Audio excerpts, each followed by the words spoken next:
Nader? Yeah. You're muted, Nader. You mute me, yeah. Okay. Thank you.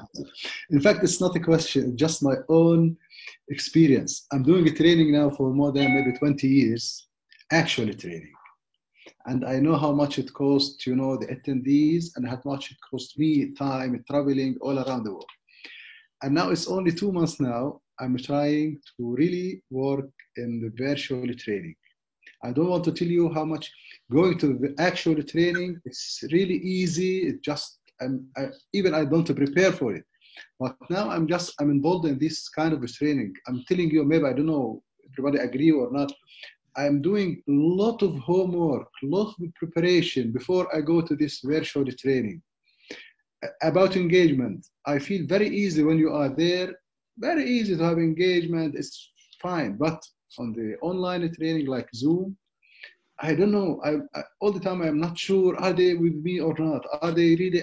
I don't know. That's my experience.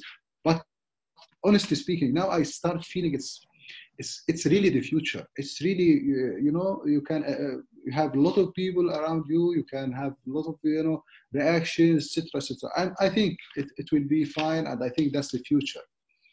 That's just only a comment. I don't know. Oh, but it's an interesting one, and I think it's also. But you think back to when you started doing face-to-face training.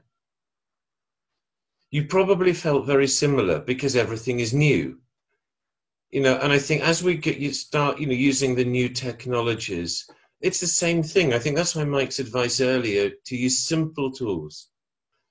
You know, because the more complicated the tool, the more things there are that can go wrong. You know, so, you know, use the simple tools, practice. And I think going back to Mike's point about, well, what is everybody going to do differently? It might be just to look at a tool that maybe you're not that familiar with and just try it out, practice. And with practice, you know, it gets easier, you know, and then it's thinking it through.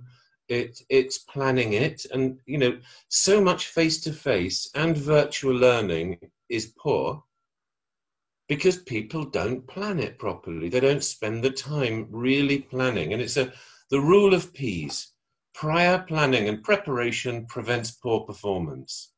Always true. And building off of that, what Nancy asked in the chat also about evaluation, you have to get feedback from the participants, from the learners, because if you're doing something that's not working, you need to know as soon as possible so that you can make adjustments. And the great thing about these kind of formats is that the adjustments are usually fairly simple. And getting that evaluation, getting those that feedback is really critical, but it also depends on the kind of questions that you're asking. So you want to make sure that whenever you are getting that feedback, that you're asking very specific questions that'll help you to adapt to whatever direction that you need to go.